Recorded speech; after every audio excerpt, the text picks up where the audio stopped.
Good morning, everyone. Thank you for being here and listening to this. Thank you, Teamworks, for the invitation.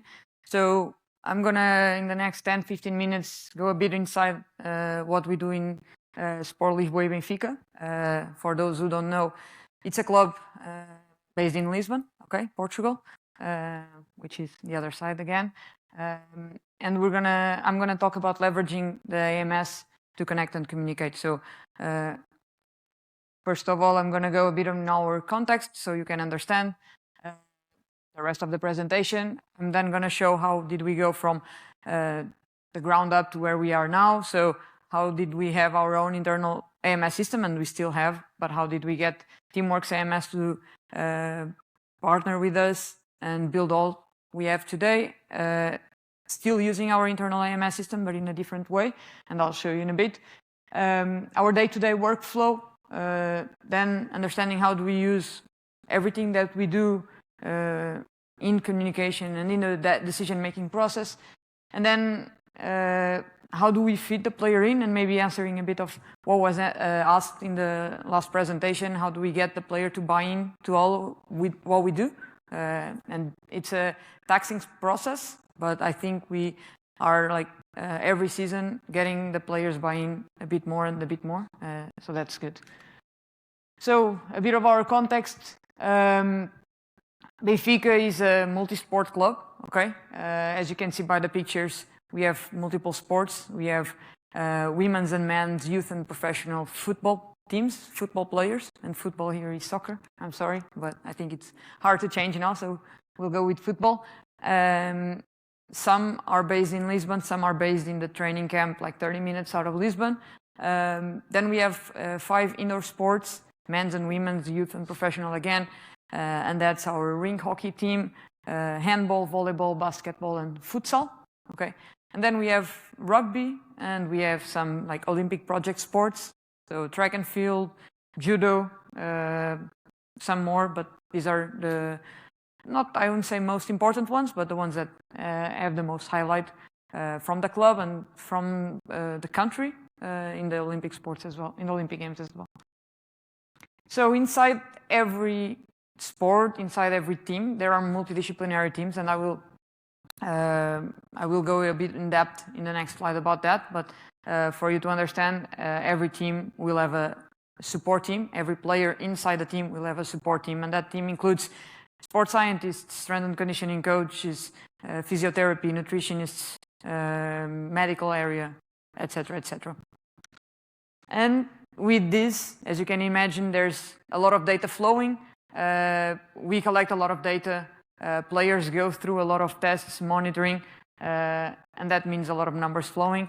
And our purpose is to use that data meaningfully. So we have to make sure that the data is centralized, and the way we use that is in the player's benefit, in the team's benefit, which will equal in the club's benefit. So, like I said, I will be diving a bit more into the multidisciplinary teams in Benfica. So our focus is a player-centered focus, okay? So the player is our main focus, and with the player we'll have a lot of people working with. So, like I said, we have the medical area, physiotherapy, sports science, psychology, and nutrition. Inside sports science, there's like sports science, more like per se, then there's strength and conditioning, there's people from return to play, so rehab, I think here in the US is more of the athletic trainer, but yeah, there's multiple people in the sports science area, then physiotherapy, physiotherapists as normal, medical, the doctors, nutrition and psychology, the same. Every team has this support. There are teams that can have bigger support in each area. So there are teams that only have 1 sports scientist. There are teams that have 3 sports scientists, for example. There are teams that have 1 physiotherapy. There are teams that have 3 physiotherapies if needed.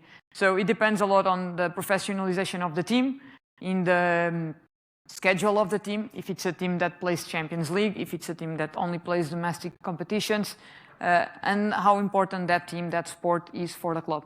And that defines our needs and how many people we have in each area. There's also teams that can only have like half a nutritionist or half a psychologist. because that person has or helps 2 teams, for example. Okay. So, sorry. Oh. So all these people, the doctor, the physiotherapist, etc., they communicate daily, multiple times daily, with each other and with the player. Okay, so there's a bunch of errors going in this like diagram, infographic, whatever you want to call it, to show that it's not just the player to the medical to the player, but it's like everyone communicates with everyone. And then in a different layer, I think more just to show the organization, but it doesn't mean that the arrows cannot cross.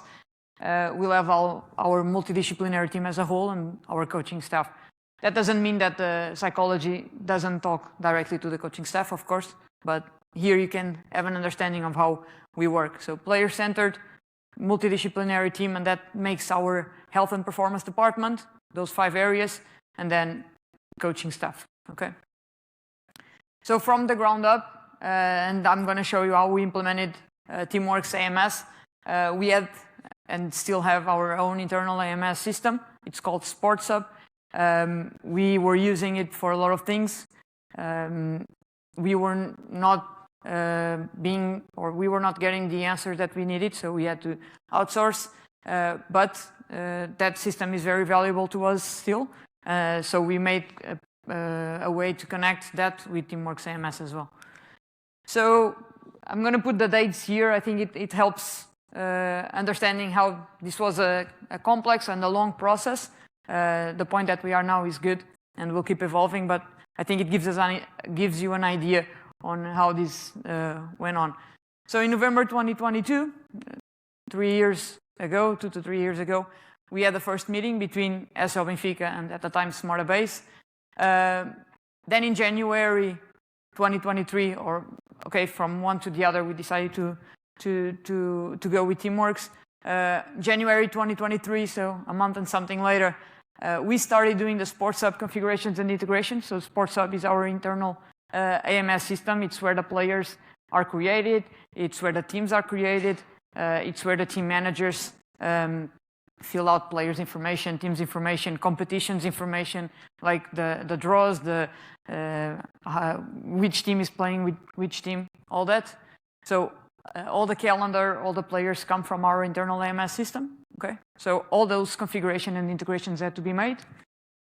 Then on March 2023, so again, 2 months from that, 3 months from that, we started understanding how other clubs implemented Smarta Base. I'm using Smarta Base as it was at the moment, and then Teamwork's AMS when it transited to that.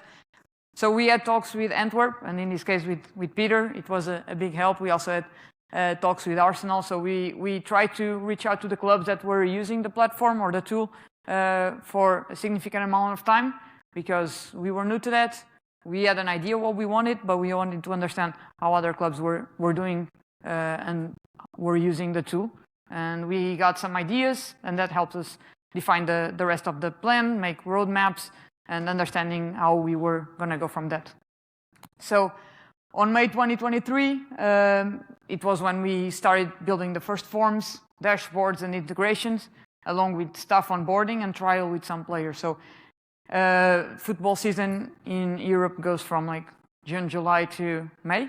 So May was the end of one season, and as we wanted to kick off Smarta Base Teamwork's AMS in the next season, in May we started doing some trials to make sure that everything was smooth going into the next season.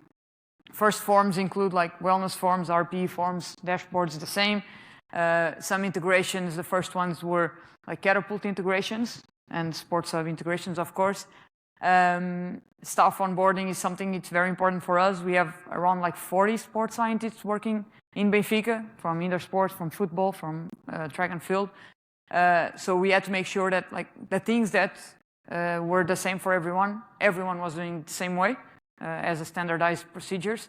And then trial with some players. I think it's always important to have the players' feedback. This is working, this is not working. How do we make this work? Then in July 2023, so pretty much the beginning of the next season. We started to set up everything for the season.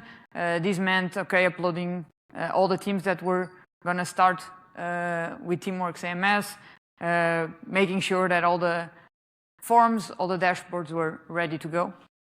So that the first impression, which is I think one of the most important ones, if not the most important one, was positive. And that's very important, not only for the players, but for our own staff, because it was a new tool. They were used to use another tool. And when there's change, the first impressions are always important. And since then, we've had more multidisciplinary areas coming in, and that means like physiotherapy, nutrition, psychology and medical are still on the process of integrating. We've had constant developments, data integrations, and players' involvement, and I'll touch on the players' involvement a bit more in the presentation a little further. But for like example, data integrations, we now integrate Catapult, FirstBeat, Vault, Team Builder. So a lot of things go in, and that allows us for a centralized approach, basically. So from that, I'm going to go a bit on the day-to-day workflow, and here I'll use the women's first team showcase, case study, to understand what we do day-to-day, basically. So we start on with the wellness questionnaire. Okay, there were a bit of some videos on there. That's fine. So we have a questionnaire for the wellness. The players fill it in. It's like a Hooper questionnaire. For the people that know what Hooper is, it's a bunch of 4 questions: sleep, soreness, etc., etc.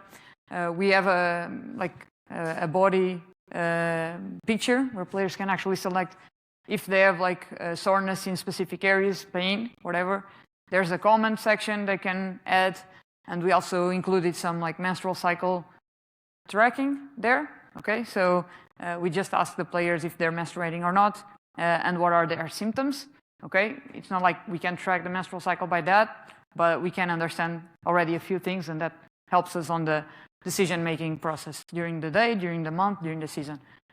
Then we have our staff meeting pre-training, like it was said in the previous presentation.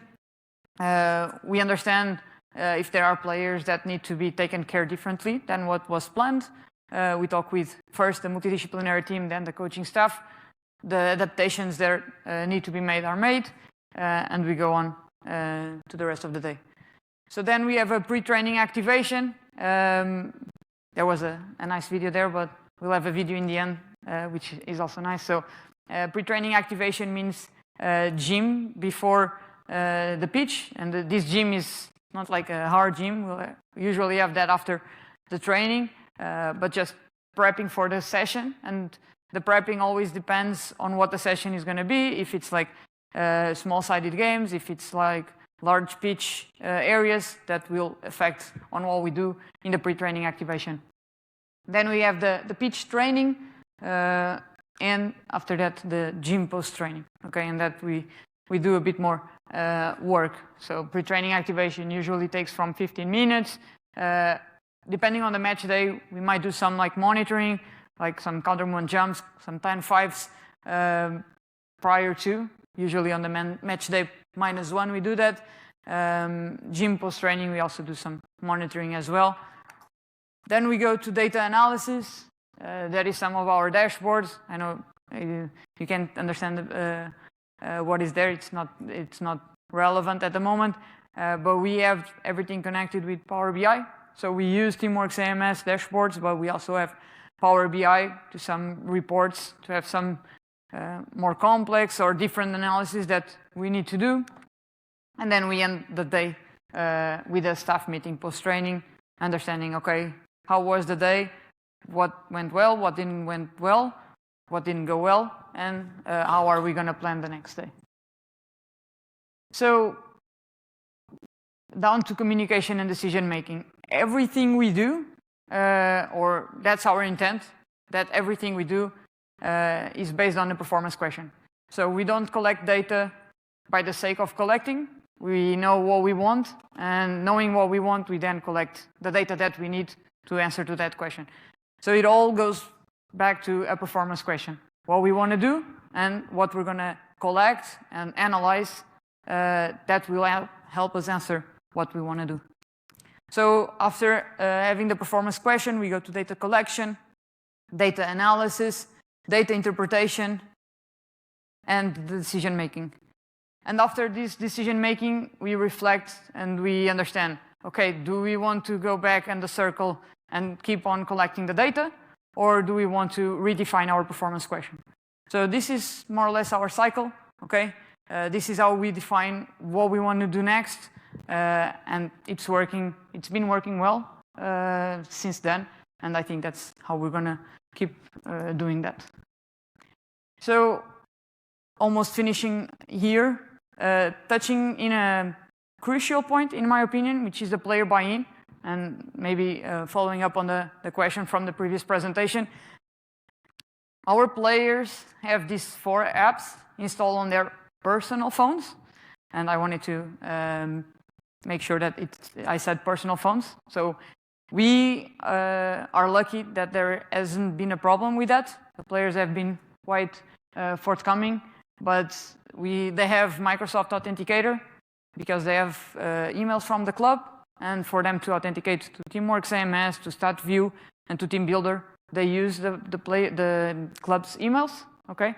And because of security reasons, they always have to do a two-way factor verification process. So they have to have that app. That's like non-negotiable. Then they have the Teamwork AMS app. That's where they answer the wellness. That's where they answer RPE. And that's where they are able to see a lot of things. And that's what we think increases the player buy-in. The players have access to all their data. Some data unlimited, some data is a bit limited. So for example, wellness, RPE, and GPS data, we limit for the last 7 days. Why? Just so the information doesn't get out that easily. We know it's their data and they have access to that. If they ask us for more, we will give it to them. But like in an easy way for them to have access, we make it available the last 7 days. StatView app is an internal app that we have for like video analysis. Okay, but just so you can understand that it's another app that the players have to download. And then Team Builder is a gym app, as probably the majority of you know. So the way that we thought and we found to have the most player buy-in, was by giving the player data and giving the player the information that they actually give to us. So by giving back the players information, we found that it increased a lot of the buy-in. So the players, I don't know if this video will play. No, the other one is, it's okay. So in here you could see like the players accessing their wellness. You could see the players checking their like latest physical evaluations. So for example, match day -1, they do a counter movement jump, and like 1 minute after it's on their app, they can check with the club's benchmarks if they're like on an elite level, if they're on a training level, if they're on a competing level, and that helps competition, player competition, team competition, and player buy-in. So they're not just doing it because we asked them to do, they're doing it because then they can also see what they were doing, how's their evaluation going, GPS data after the match, after the training. So they have access to all that. Their answers, GPS data, physical evaluations data, all that. And that has helped us increase the player buy-in. So to finish off, I have a quick video. It's just a bit of like our day-to-day in women's football first team, okay? It's not the clubs, but I think it's just a nice way to finish off and for you to get a know of that.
Thank you.